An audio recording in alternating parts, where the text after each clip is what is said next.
What's up, everybody? John from Old Running Farm here. Got a super close haircut, so hopefully my hair won't be flopping around. Catherine hates it, by the way, but that's okay, because, I mean, does her opinion really matter at all? No. Anyway, so I'm here today in my wood yard, but we're actually going to be heading over to the chicken coops in a little bit. I just wanted to show you guys a couple updates around here, show you what we've been up to. But in this video, we are going to talk about keeping, this is a little bit of a gross topic, but it is relevant to anybody who has chickens or farm animals or anything like that. And it is how to deal with rats or rodents in your chicken coops. So before we get to that, just down here in the wood yard, you can see, I think I talked about it a little bit in the last video, where I have basically all of this cleared out.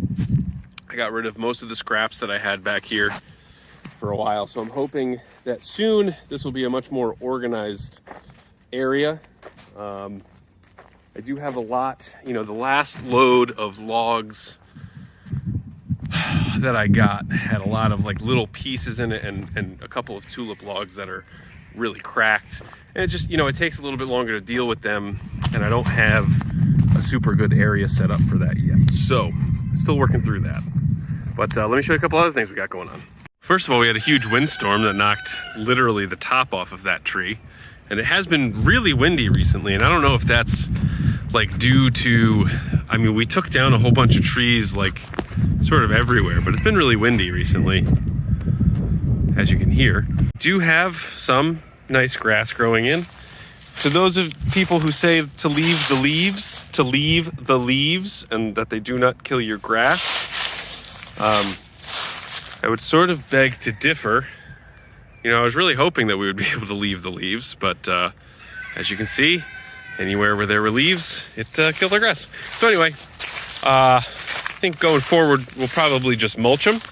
But anyway, we also had some big holes in this little path here. So I used some of our road base from the log drop zone to sort of fill these in. And so these rocks, they're all very different sizes, and it also has some like crushed up rocks in there too. So it ends up compacting down and forming a really strong base. So I had a couple areas that needed some patching up here. So once I have some time, I'll run some wood chips over this. So that'll just be a continuous wood chip path, and then hopefully that should be good going forward. It's also looking good over here. We got some grass there. Obviously, this stuff didn't come in, but that's all right. Again, with the wind, I can't deal with it. What else do we got going on?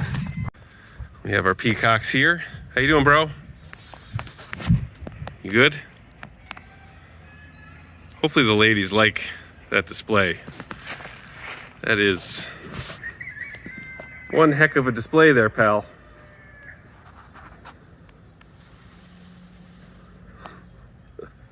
Honestly, who could resist that? Look at that thing. Nice job, buddy. This is that log that I was talking about. So it's really big, and it came in a bunch of pieces too, and you can see how cracked it is. So that was a pain in the neck to get moved. But anyway, this is our new log drop zone. So I'll have to do a little voiceover because it's so windy over here. So I had this area and I cleared it all out. I pulled out a bunch of stumps, filled them in with boulders, and then I got 2 big loads of what's called road base, which is what I just showed you down on the wood chip path. And then the tree company who actually brought me these logs, my buddy Anthony, has some connections with some asphalt millings companies. And so he brought me 2 loads so far of asphalt millings. That way it's a nice smooth area over top of the sharp rocks. The only problem that I did notice is that it does make some potholes when he drops the logs. So we'll just have to figure that out. Which I think just means once I clear all the logs out, I'll just have to sort of fill in some potholes. But anyway, so as he drives on it too, it'll compact down and hopefully be stronger. But this will also, we had a big problem last year when we had open farm day with having enough parking. And so having this big area over here that's like really solid and really compact should help a lot with that. Now that we're standing in my nice new kitchen, let's talk about rats. So if you have chickens, you definitely have rats. And the only thing that you can do is try to keep them out of your coops, out of your runs, yada, yada, yada. So there's basically 3 ways that I can imagine that you do that. Number 1 is poison. Number 2 is traps. And number 3 is super, super, super, super duty security. There is actually one other thing you could do, is you could get a barn cat. Just make sure you don't get a cat who spends all of his time sleeping on your mother-in-law's porch. Kenny. And now it's my thought that even with like the most, it takes a lot to create sort of an impenetrable fortress of rodent proofing for your chicken coops. You can see Peanut standing out there. That's funny. Hi, Peanut. Peanut. Anywho, and I'm really just standing in my kitchen because it's too windy out there to just stand there and talk. So here's the issue with poison. If you just get regular, like, household rodent poison, the rodents will eat it, and then they'll like sort of go out and like die out in the field. And then you can get things like owls or other predatory birds that'll eat them, and then the poison that's in their system will kill them too. So that's not a good thing. We tried this specialty poison, and I'll show you that in a second, that did not have any secondary consequences, meaning that it does not stay in the rodent system, so that if an owl comes and snatches it after it's dead, there's no harm there. In terms of fortification for our coops, we use 2x4 welded wire as a skirt around the bottom, which is satisfactory for predators.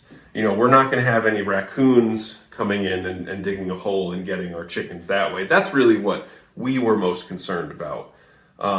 In order to keep out like all forms of wildlife, you'd want to get hardware cloth, and you'd want to get the smallest squares you can possibly get, which is like 1/4 of an inch. But I think 1/2 inch will probably do just fine too.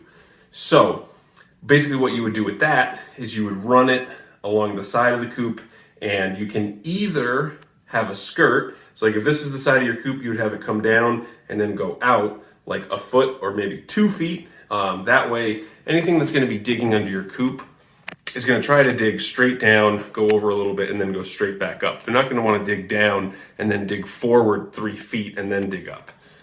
So we opted for the skirt option, but if you are going to go for super, super duty fortification, you would want to dig probably 2 feet down and then do hardware cloth covering that full thing. The other thing that you could do if you're really serious about it is you could pour a concrete pad. I have seen people do that, and they have both their run and their coop on the concrete pad. Now that would make cleaning out the run much easier because you can just like kind of scrape it out. But that's a big expense, and I'm not sure a lot of people are able to do that. Anywho, so I'm gonna go down to the chickens now. I'm gonna show you the type of poison that we got. Now it did work initially, but it didn't get everybody, and it is very expensive. And so the thing with rats is if you got 2, if you got a male and a female, they are going to repopulate so fast. So we decimated the population, and then after a couple weeks they came back. So what I'm going to try later is I got these bucket lid traps that should be good. Now at our old house, we tried the traps, which was like a little metal bearing thing that you put on top of a bucket. You put some peanut butter on top, and then whenever they go on top of it, they would just roll into the bucket. This one is like a flip back lid thing. I'll show you in a minute. But right now, let's go talk about the chickens. All right. What's up, boys? So you can see this is what we use, which is a... Shush! Goodness gracious. I don't know why they decided now is the right time to just make as much noise as humanly possible. All right, so we have the welded wire, which does, it works perfectly against bigger predators, but you can see the rodents can just kind of dig holes right through it. We used to put food in the coops just because it was easier. We had the little hanging feeders, but then we found that, you know, we still had the rodents getting in there.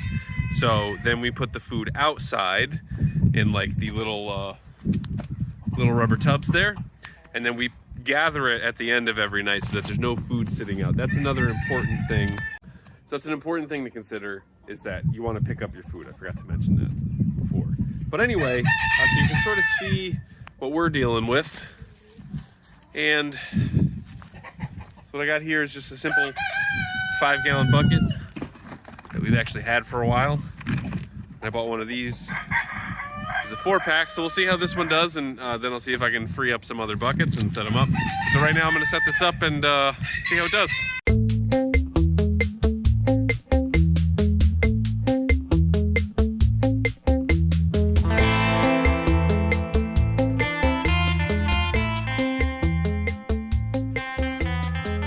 So that was actually incredibly easy.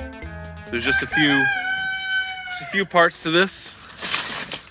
You have the top that actually goes on your bucket. This video is not sponsored, by the way. We're trying this out, so. And then there's these little caps, and so what they say, or the thing that I liked about these, is you put the bait in this cap, and the cap goes right on the back there.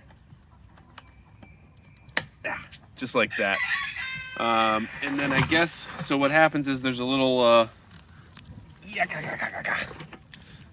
my God, I'm having so much trouble. All right, so there's a little 2-part ladder system, which is like a little staircase. I'm not too sure about this staircase. It's looking a little bit flimsy, but so that gives them something where they can walk right, excuse me, right up to it. And then this is actually really, you can sort of see it's super light. Like this is actually balanced pretty well, so they can walk on this part, but then as soon as they get close to the bait, it just bloop, falls right down. So I think I've seen this somewhere in some other in like an Instagram video or something like that. So hopefully this works. And then, you know, the other thing about this is I can put this like in my peacock enclosure, because I'm getting some in the peacocks too. And there's no poison, there's no anything about this. This is just like literally just a trap. So I'm gonna set this up. I'll put some peanut butter in the little thing. Hopefully it works, and I'll check in tomorrow. Okay, so John set up some of these bucket traps last night and asked me to check them. I'm a little scared. How does it work? Oh, there's not there. Nothing. All right, well, that's that. All right, so Catherine checked the trap yesterday when it was out here and got nothing. So last night I put the trap inside the toll bunt pen. So now I'm gonna take a look and see if there's any action in there. Let's see. All right. Nothing. Interesting. I guess that stinks. Well, I mean, obviously that stinks. So, that is frustrating. You know, obviously you see like advertisements and it's like, you know, oh, you know, rodent problem no more, but no success with these bucket traps. Maybe I'll try a different bait, because I put peanut butter in there with some chicken food, because that's what they're getting. But anyway, to no avail. It could also be, I'm wondering if that little like ladder thing is just too much to ask a rodent to climb up, so maybe I'll try something a little shorter. I'm not exactly sure. I'm gonna keep at it, try a different bait, see what works. If you guys have any suggestions, leave them down in the comments below, and thanks for watching this video. See you next time.